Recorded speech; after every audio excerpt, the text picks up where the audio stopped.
All right, so let's go ahead and get started. Good morning to everyone on the call. We're excited to have you guys here with us for today's webinar with our partner Intelisys and their amazing t-shirts. My name is Lisa Rodriguez with Gregg Communications, and I'm just kind of gonna act as your host this morning. So please let us know if you have any issues seeing our screen or with the audio as we go along. The webinar is being recorded and we will provide a link of this recording to everyone afterward. This is an interactive session, so the more questions, the better. So please don't hold back. If you have any questions throughout the presentation, please ask them. You have options. You can click the chat button and type your question that way. I'll be monitoring the chat and we'll be pausing to make sure that we answer all those questions that are submitted. You can also raise your hand. There's a button for raising your hand if you'd like to verbalize your question, and we'll get to you that way. Also, at the end of the presentation, we'll just have some time where we'll open up the floor for anyone to verbally ask questions. So let's get started. If I could have Ivan or Jamal advance to the first slide for me.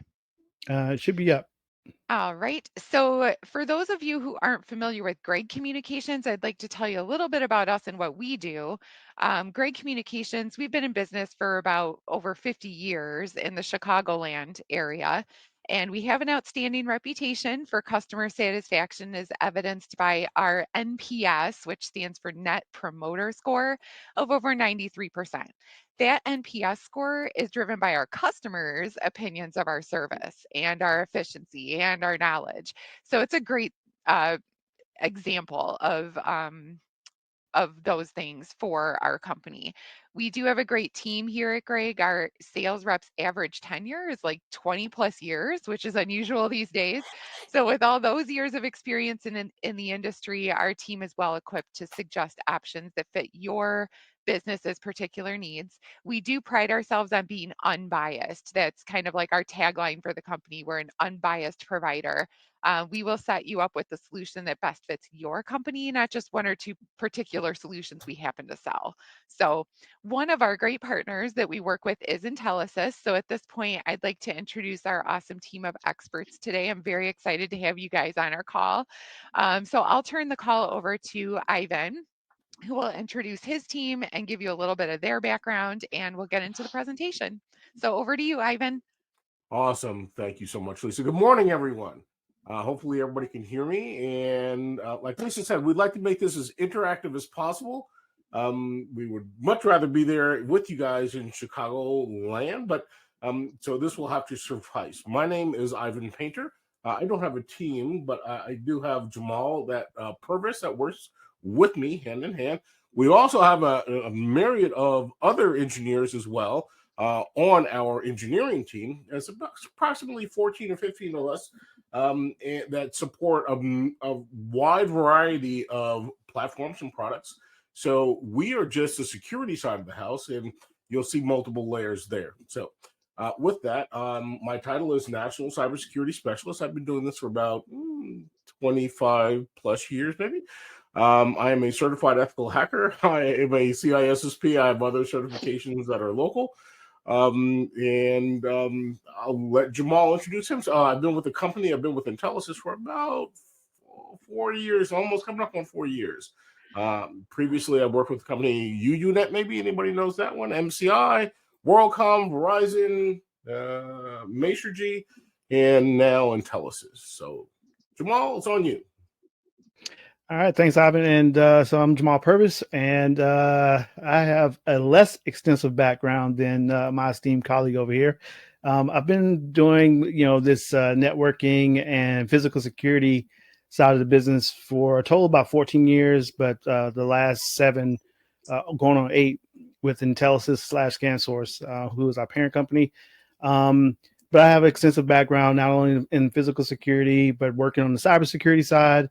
But also diving into IoT and wireless, networking, and pretty much anything that kind of revolves around network. I like to get my hands in. So that's kind of me in a nutshell. I've got several dozen or half a dozen or so certifications throughout all these, and still working on more because you can never stop learning. Absolutely. And that's, thanks, Jay. and that's a really key point. You can go on to the next slide. What Jamal just said, we never stop learning.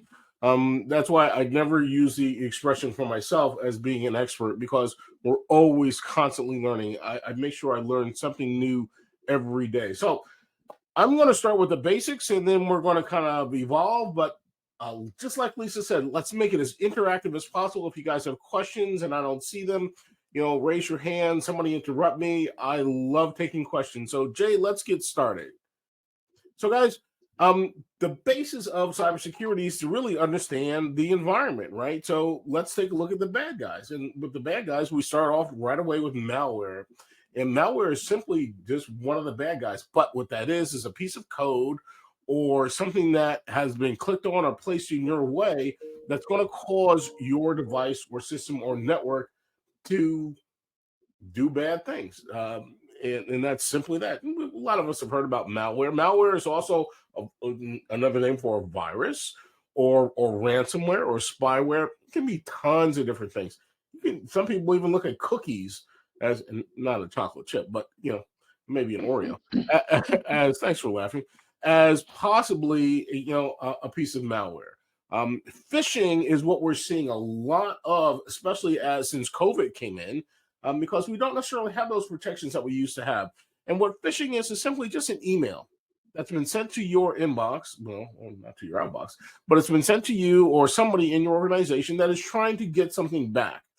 So, I'm sure you've seen, emails from Nigeria letting you know that you've won all this. Well, they're phishing for your bank account. But there are other phishing attacks that are a little bit more pointed towards you. Or if you've heard something called spear phishing. Spear phishing is simply going after one individual, one organization directly, and they can utilize, let's say, LinkedIn or Facebook or any social media or any place that you can get data from. Spear phishing is utilized so we can target in on that individuals, we can target in on that organization, and we build an inventory of data. And then we utilize that to try to break in. I don't say we, like a hacker would be we, but that's what spear phishing is. An exploit is simply the fact that you've got a vulnerability in your particular system. Everybody heard of Patch Tuesday or Patch Thursday from Microsoft? If you don't put the patch in place, or if somebody doesn't put that patch in place, that exploit or whatever that patch was supposed to secure, an exploit can utilize that unsecured device, right? So that's why patching is so important. And then the last one I want to talk about real quick is distributed denial of service. And it's simply a whole bunch of machines that have been gotten together by a bad guy and pointed them all in one direction. And it keeps constantly asking a machine, hey, are you there? Are you busy? Hey, are you there? Are you busy? Now imagine somebody doing that 1,000,000 times in a minute. And the machine just gets so overwhelmed, or the network gets so overwhelmed that it just gives up. And quite often it might roll over, it might allow access, or it could just be completely denial of any type of access. So it too is very mischievous. And all of these things can actually be purchased on the dark web. Next one, Jay. And all of this leads to the killer. And we've seen so much of this as of late, and that's ransomware. Back in when I started in cybersecurity a long time ago, it used to be a virus, and it was on the network, and nobody really paid attention to it because it just did bad things, but it really didn't do anything overly bad. Now, the bad guys have figured out how to monetize their exploits and get money from that. And that's exactly what malware is.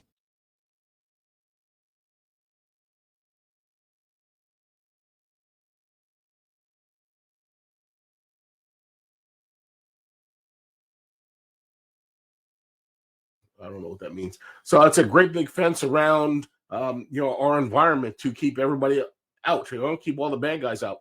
Well, that kind of went a little kafooey when COVID came around, simply for the fact that we're not working from that environment anymore. So that firewall isn't really there to protect us. So VPN, anybody heard of virtual private networks? That's a tunnel. And we'll go into some of these a little bit more deeply. That email protection, that email gateway. Remember I talked about that phishing attack or that phishing attempt? That's awesome. But that email gateway takes a look at all those spam emails and tries to figure out which ones are good and which ones are bad, and filter out a lot of the bad stuff. Sometimes it gets through, so we still have to be very vigilant when it comes down to our email, because that's the number one delivery for the bad stuff. Security assessments. I think this is so important for every organization to really understand where their current security is at this moment in time. An assessment is just that. It's a stake in the ground that's going to let you know this is where I'm at. Whether good, bad, or indifferent, at least I know where I'm at. And this is a great way to open up a conversation. It's a great way to understand where you currently are. And you can have professional assessments done. You can go out on the internet and download one, but we have some organizations that do a 20-page report, and it goes very deep and intricate. And it's a great way to present to a board, to upper management, that this is what we need to do. This is what we are doing great. And these are where our vulnerabilities are that we have to take care of right away. That's what that assessment is going to tell you. And it gives you an invaluable amount of data. Part of that assessment can be a penetration test, but a penetration test is also something that's usually done at least once a year for most organizations. And they can be done a couple of different ways, either from the outside in or from the inside in, right? They can also be done credentialed or non-credentialed. So what that means is, are you giving me a password to access some of the things in here? Are you allowing me access in? Or am I just on the outside trying to break all the way through? And it all depends on the company that you hire and what you have laid out in advance for that organization. It's to identify the vulnerabilities from the outside in and to make sure you can shore up those things. So if there's any open ports or if there's anything that is unusually configured, that's what a penetration test is going to identify. The SIM, Security Information Event Manager, is an aggregator. It's a collector. It is a single device that can be either played up in the cloud or on your prem, and it's collecting information from your routers, your switches, your anything that you want that generates a log or a syslog.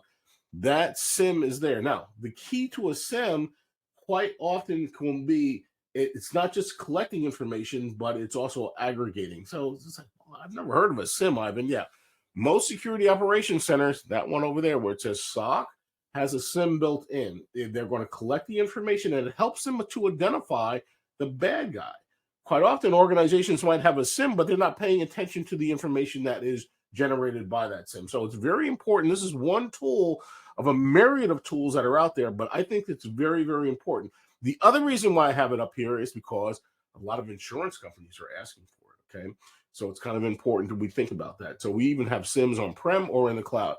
And my last and most important, just as a general overview, is user education. And we'll go deeper into this, but the most important thing we can do for everybody is train that human firewall. And that's us. We have to slow down, read that email. We have to slow down, be careful what we click on, because that's how networks get infected. That's how ransomware occurs. Once we start doing that process on a regular, it makes it a lot easier. Next one, Jay. All right, deeper into the firewall. Just like we said, it protects us from the outside guys. It keeps all the inside stuff good, all the outside stuff bad. But that's changed. Next one, Jay. So what's happening now, we have to think about it differently. Same thing with the firewall. Same thing with a VPN. That's that tunnel from point A to point B. And it used to be just to keep everybody out and not allow anybody in to that particular communication stack. But now we're seeing it more and more. When we do backups, we need to make sure that we have some type of VPN connectivity. When we have point-to-point connections, that's also important. So in your transmissions, if you are communicating with someone that and you have an important file, you don't want to send it in the clear, because there's probably a bad guy that's sniffing that wire or sniffing that fiber optic or whatever you want to talk about. But at the end of the day, you want to make sure when you have a communications that it is encrypted and that you're using VPN. One of the best times to use a VPN, if you're traveling, if you're at Starbucks, Rich, or any other place that is not your base network within an environment, use a VPN. All right, Jay, next one. Email gateway protection. This is what we were talking about before. This is that filter for those nefarious emails that are coming in, because we all love spam so much. Oh boy. but it's going to help filter out some of that stuff. And there's so many that are out there, some of these spams. Look, even I fall prey to some of these because if it says I'm getting a refund from Amazon, and if it's crafted really well, I might take a look at it. Most of the time I don't. But that's the one that's gotten me a long time ago. Even a professional can be gotten or taken by a well-crafted spam. So I challenge you to be more cognizant of this. And also, you might want to think about getting some type of apparatus in place to filter out those emails. If you have Microsoft 365, that's great, but they don't really filter out, right? We got to start taking a little further look down, and it also will eliminate a lot of the emails that you're getting. Next one, buddy. Security assessments. We talked about this before, guys, and this has changed a little bit, but we're looking at vulnerability assessments. We're looking at penetration tests. And really what it's identifying is what are the gaps, right? Where are we falling down? Where are we doing great? And what is the issue? And what is burning the house down that we've got to address? And that's really important because at the end of the day, if we don't know where the big rocks are and to address those first, those little ones will constantly beat us until we get those big ones done. So if there is a device out there that needs to be patched, or if it's out of date, or if it's running on Windows 98, and we actually have quite a few of those are the things that we have to make sure we take very good care of. And the other side is, that health check. The bottom line here for penetration testing is that guy on the outside coming in. We want to make sure that he's given all the tools that he needs because this is important. It's just like a hacker, but you're paying him to do his job, and he's going to help you or your organization make sure that they're secure from the outside in. This is really important simply for the fact that we're seeing more and more ransomware. So to kind of cut down on that, we can employ a well-known security operations center that has special projects, and they can do a penetration test. And I would highly suggest at least once a year having that done. One other caveat there before we move on. If you use one organization to do the pen test 1 year, I would highly suggest using another organization the next year because they're going to be very familiar with the information. Also, if you have somebody monitoring your environment, don't tell them. Let's see if they can identify that hack coming in because that's what their job is. And if they don't, really need to question why. Next one, Jay. Let's talk about that security. Let's talk about that security information event manager. This is truly the aggregator of all, right? And we talked about it. It's going to help you identify some of the things that are out there, some nefarious traffic and the like. But just imagine all those logs. And I don't know if you can really imagine, but everything generates a log. It can be from your own computer. It can be from your access point, your switches, your routers, anything that the APs, well, I already said access points, from to any server that's out there, everything has a log. If you can take all those logs and put them together in a single point, right? And that's that SIM, and then really kind of stir up that pot and try to identify that one common line. That one common line can very well identify malfeasance, a hacker, somebody else in the environment that is doing something nefarious. And that's important. That's why a SIM is such a massive tool. And endpoint detection and response, an EDR or an antivirus is massive. Usually it comes with a system. SIMs do not. So if you have an environment that you have more than one location or you have quite a few employees, you might want to think about getting a SIM, especially to reduce any type of cybersecurity insurance outlays or payments. It makes it easier. And that last one, Jay, my all-time favorite is that user education. Most people would never guess what the most common password is. And we should probably have a poll here, Jay. The most common password? Yeah. Password 1, 2, 3. And that's sad, but it's true. And that's as effective as having a Dorito as your bolt to lock that door. But we also need to learn about the other ways that we can be compromised. Social engineering. Let me give you a quick one. All those moms out there that are proud of their kids and that put the stickers on the back of the cars and start identifying who the kids are and what schools they go to, you're giving away information. Stop it. Same thing with Facebook and who was your best friend here and who did you're giving away information. We need to really stop and think about what information we're giving away for free. And that's all part of user education. 80% of our security operations centers have some type of user security awareness. It's very important that all users have some type of constant knowledge. And this is not just a one-time class. This should be done on a monthly basis to keep everybody's mind in the process that they are now the human firewall. One more point I want to make here. With user education, just think about now that we're all working from home, we have another threat that we have to talk about, and that's what Johnny is doing upstairs when he's downloading a piece of software for his game, or for that, the husband or the wife is downloading something. The user education means we need to pay attention to what else is going on within that environment all the way around. We are now the human firewall. What else you got, Jay? Next board. Oh, so layering all this together, security is about layers. There is no one silver bullet. It's just not antivirus. It's just not the security operations center. It's all of these things put together. That is truly how we get great protection. You can have one thing, you can have two things, but there's always a little bit of vulnerability left. I didn't even talk. I didn't even speak about. I didn't even talk about behavioral analytics or IDS, IPS. There's so much more that we can bring in. I wanted to just scratch the surface and let you know that this is what we try to promote, that security operations center. And there's all different types. We have some that are very small, and they can just do maybe just 3 or 4 people in one office, and we can just make sure that that environment is secure. Maybe it's a one-time look, but all of these things that I spoke about earlier all can be gleaned from a SOC. We have within the Intelisys portfolio some 60 different suppliers. One of the things that Jay and I really pride ourselves on, or Jamal, I call him Jay, it simply is the fact that we are able to identify the correct fit for the solution that's being presented. That is the most important part. So when you do reach out to Lisa or her team, we get involved with it right away. We go down, we start asking some intricate, detailed questions, and we want to make sure that we have the best match for the best supplier. So we are not tied down to one. Our range is from AT&T to Verizon. I should probably say from Verizon to Zoom now, but I don't know really Zoom has security, but whatever. It's the A to Z. So we've got it all in there. I think I'm done, Jay. You've got the next one up. Oh, wait. There's one more thing. I keep on forgetting about this. For us, this is very important. This is compliances. I'm sure a lot of you all have heard about HIPAA or some of the GDPR acts that are international, but there are so many. Every state has some type of compliancy for cybersecurity.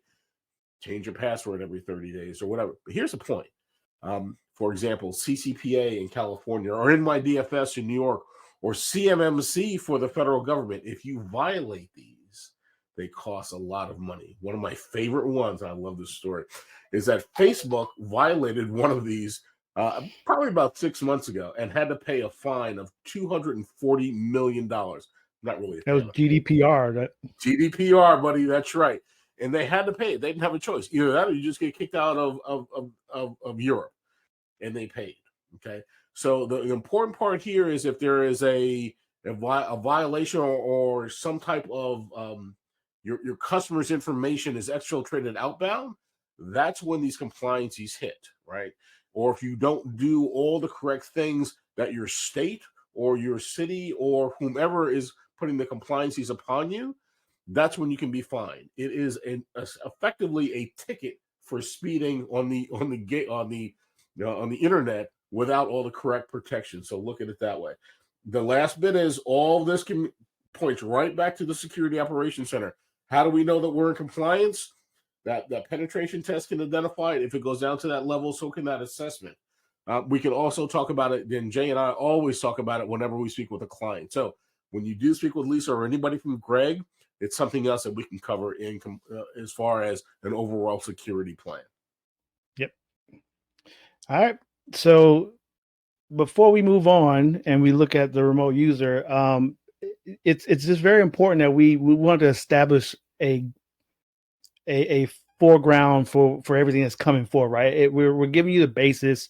We're giving you everything that you need to know when it comes to what's in that security package and why you want to look at it and address it. So as we kind of move forward to the next few slides here, we're going to talk a little bit more about the remote user and how a lot of things sometimes will correlate between everything we just discussed earlier, But also, one of the biggest things is one size does not fit all, right? There's a good chance that if you are a small mom and pop shop, you don't need to have every single thing in that stack. But then sometimes there's a good chance that you may want to have everything there, or you need to because of the compliances that we have that you have to worry about in that system. So if you look at that image there, you have a single security guy who is sitting there monitoring everything in that environment. He can't handle 1,500 to 2,000 users. However, on the right side, you have a SOC, or that security operations center, and they can handle all those users plus 15 to 20 other companies with the same amount of users or more. So it makes a lot of sense to basically make sure that you look at it from the point of, do I need to have every single thing look the same? No, you don't, because every company is going to need different needs or different sources and different resources that they can actually fall back on. The other side So of we that, kind of move forward. Go ahead, yeah.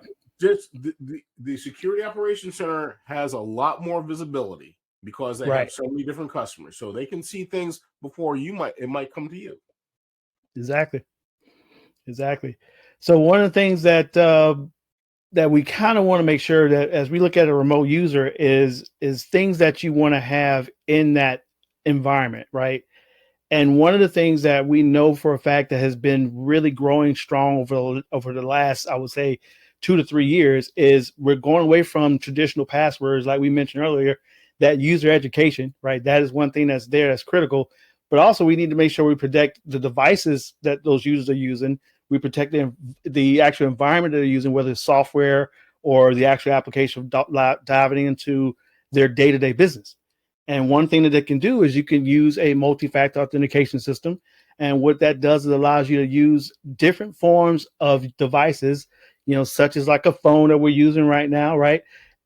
And it gives you that secondary contact information to verify I am who I am. Instead of using a password that is very easy to guess in the I forgot my password, and then I click on that, and all of a sudden it gives me a list of questions that Ivan just mentioned. Hey, who was that childhood friend back in elementary school? Oh, it was Catherine Bell. Oh, okay, Catherine Bell. Bing, I got that answer. What was my name of my dog, my first dog? Oh, let me go on Facebook. Oh, I know, it was, Kilo. All right, boom, bing. I got 2 of your answers right there. I didn't have to struggle. So from that point, I got access to your account. But if I use something like a multi-factor authentication or MFA system, now I have to verify that I am the user with my device. And if that device is on my person, which we all know 95% of people who have a cell phone keeps it on their body or somewhere near them throughout the day. So there's a good chance that you have less issues of getting, issues from someone getting in from that point. It's not foolproof, but it's definitely 100% better than using just a password. So moving on from there, we kind of just talked about it, but reason why is that MFA has to be tied into some form of management tool. And this is where we get that endpoint management. This is where we get to, as a remote user, what am I using in my home or in my remote office, whether I'm in a Regis office or some place, something like that. How am I actually using that device? And what devices am I using? Is it a Mac? Is it a PC? Is it an Android device or an iPhone that I'm just sitting inside Starbucks? Rich, we just sitting there, you're getting a cup of coffee. Yeah, he picked at him earlier. I'll pick at him too. So we see that particular, device that's there. And if I have management tools built into that device software, I can now just basically cut off any connection that's not warranted. Should I lose my device, or should someone actually do something with it and do plug a USB drive into it? I can have fail safes built into there where it will automatically cut that device off from connection to the main server and then erase it if I needed to. So this allows my company to be more secure with all those hundreds or single digits amount of devices out there, whether it be 10 for a small lawyer's office or it be 15,000 for a company like Microsoft. We now have the visibility, and I can see everything that's on there. I can manage everything, and I can force things like updates that need to be done. I can push over just notifications for new, softwares that have to be added to it. And I can even do certain things like even some user education within that same system. So there's a lot of things that you can kind of do within that endpoint management that makes a lot of sense. Now we're going to go back to VPN again, and you're going to see a lot of this is repetitive because security is repetitive. Everything we do is constantly double checking yourself. And the reason why VPN is up here again is because I wanted to mention it from a point of view of the remote user. Remote user is using that VPN at Starbucks, at home, on the go, and they're using a device like a laptop or some kind of a tablet or phone. And they're getting things like emails or constant information to dive into the servers of the mainframe to find out data that they need to do their job. And a lot of times people have this tied into resources like AWS for storage or Box or Dropbox. It could be Azure. There's a lot of different ways that you can have that up there for someone to actually bring down information from that cloud.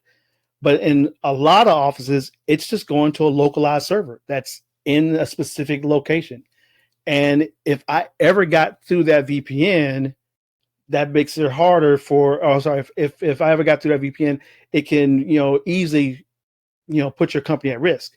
But using certain types of VPNs that are out there and tie them into, some other form of security layer that's in that cloud system can definitely help reduce any kind of issues onto the enterprise level or that company. So that kind of brings me to one thing here, which is something that a lot of people just forget about, and that is the insider threat. Now, we know that companies have to worry about insider threat, that when you're in the office, you got to worry about information going between, devices in the office. Well, we're not talking about that insider threat. We're talking about remote users. Who is the threat? Well, guess what? One of the biggest ones are your smart devices, because I'm sitting at home on my network, and let's say I'm not using a particular VPN, but I'm just connecting directly in. Those smart devices have to connect to your Wi-Fi, right? They're not always Bluetooth, so they're Wi-Fi connected. And if I know how to, or I shouldn't say it, if I was sitting outside of your house and he gets connected to your Wi-Fi, I got free roam to all those devices. I can easily plant some kind of, virus or some kind of snooping device within that environment. And now all of a sudden I can watch all of your traffic. I can see everything you're key logging into, websites you're going to, everything you're accessing. So it makes it way more sense to make sure you're very open to what you have there. What you got? Let's just talk about it, because it sounds so nefarious and that the bad guys can do this. Let me make it really clear.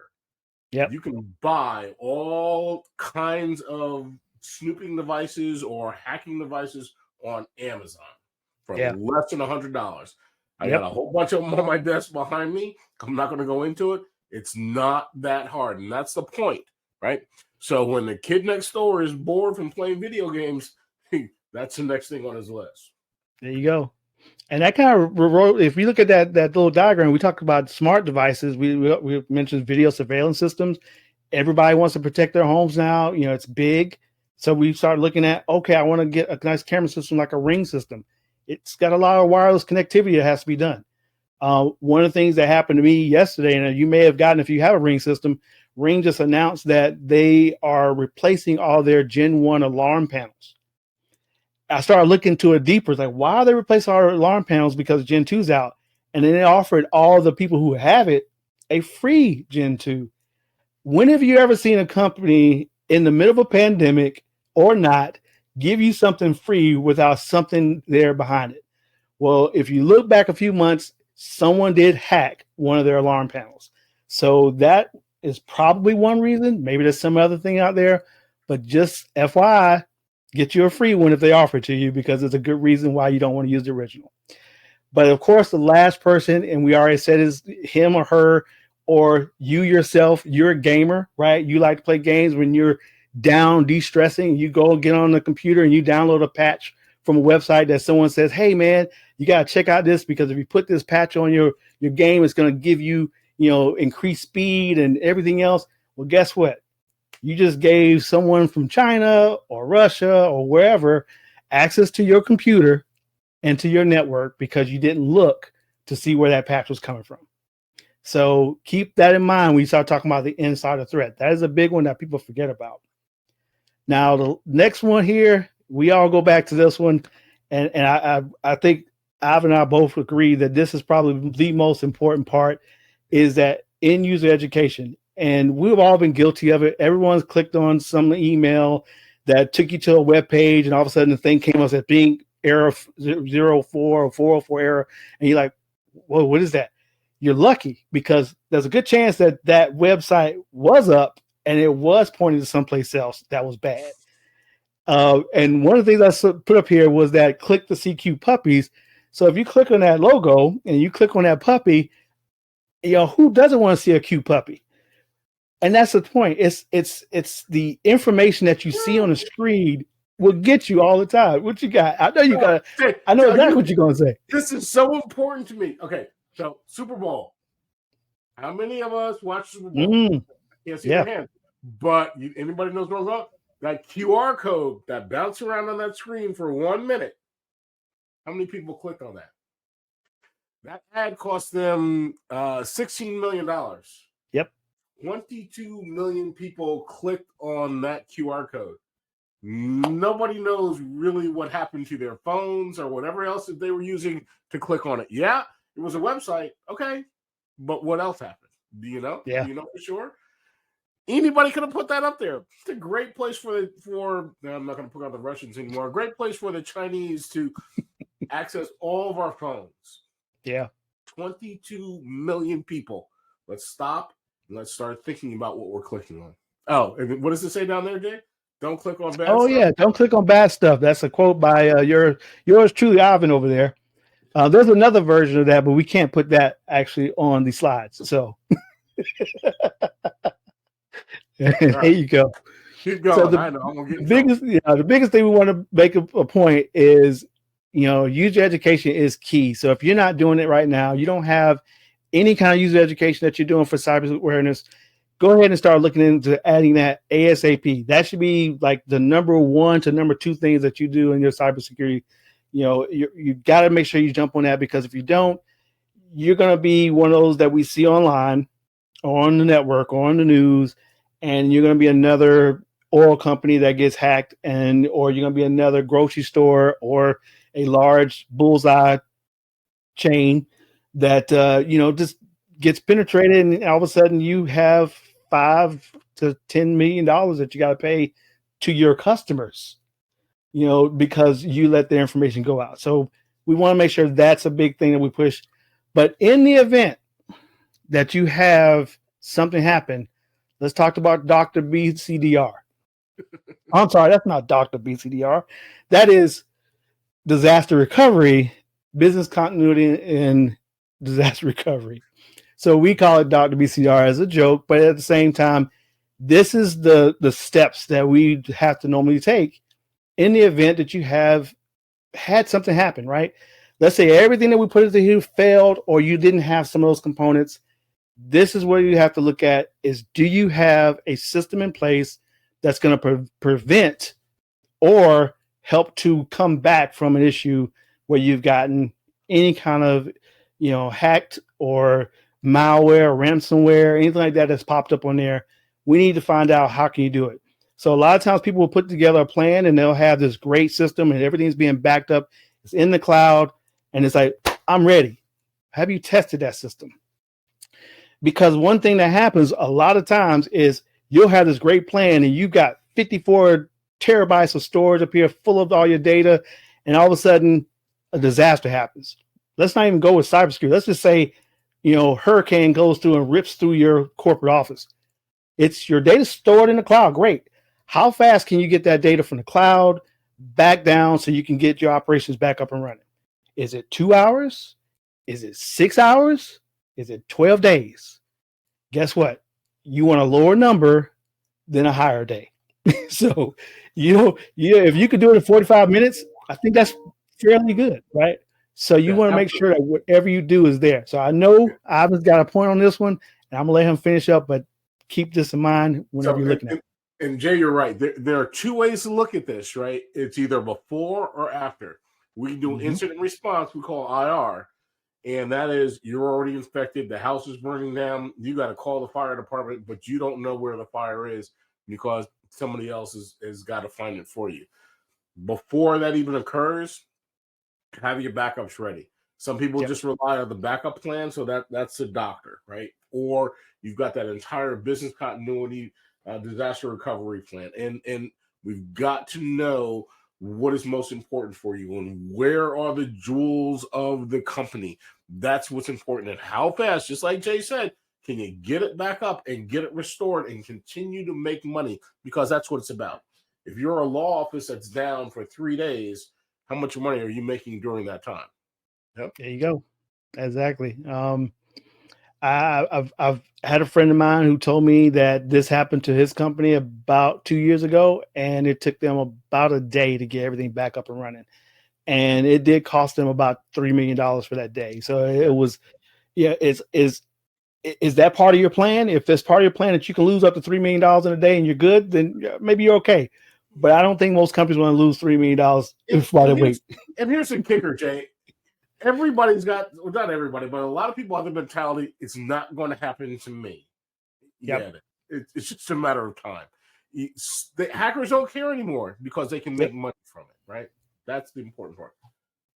Exactly. All right. So, hey, we're going to move to some questions real quick. So how are we looking, Lisa? How's things going? I don't see any questions in the chat. I know some people popped in after the initial introduction, so you can submit questions via the chat, or you should be able to unmute yourself and verbally ask your questions. Yep, absolutely. So one of the things that I get a lot when we give this presentation, it's like, all right, what is the one thing we can do right now to secure our environment as much as possible, right? Or what can we do immediately to at least bring something down into the security realm, even without going out and foraging in, to look for a SOC. The first thing you can do is make sure all your patches are in place and you have some type of protection in there for at least your endpoints, right? So patches for your Microsoft platform or your Linux platform or even your Mac, right? And then you want to make sure you have some type of antivirus. But that's not going to be enough because your antivirus is old and it's outdated. You need the next generation, which is an EDR and XDR. EDR, endpoint detection and response. XDR is extended endpoint detection and response. Effectively, all again going through a security operations center. You can purchase that through them, or you can not only purchase it, but they can also monitor and manage it. Again, Gregg Communications will be glad to help you with this. And this is what's required for that remote user. They've got to have some level of protections. Even though you're remote, doesn't mean it can't be identified what's going on with that end user. That's it. So anyone want to stand on it? You have any questions? Feel free to. Question. I wish I could see the crowd, so feel free to turn your cameras on because I want to ask them a question. And the question that I have is, how many people have been compromised? How many people have been hacked? That's good. Jay, I go around the country and I'm up on stage and I always ask this question on play, and I get the same answer every single time. And I ask the question, how many people here have been hacked? And nobody raises their hand. And I go, really? You never pay taxes? You don't have any credit cards? No IRS interaction whatsoever. And then they start to think, oh, that's right. The IRS has been hacked multiple times. Oh, MasterCard, Visa, and American Express have all been compromised, right?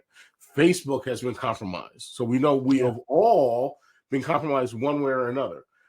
Maybe you've seen the listing on one of your credit cards. It says, oh, your password has been identified on the dark web. Well, maybe it has, maybe it hasn't. Maybe you've already changed that password.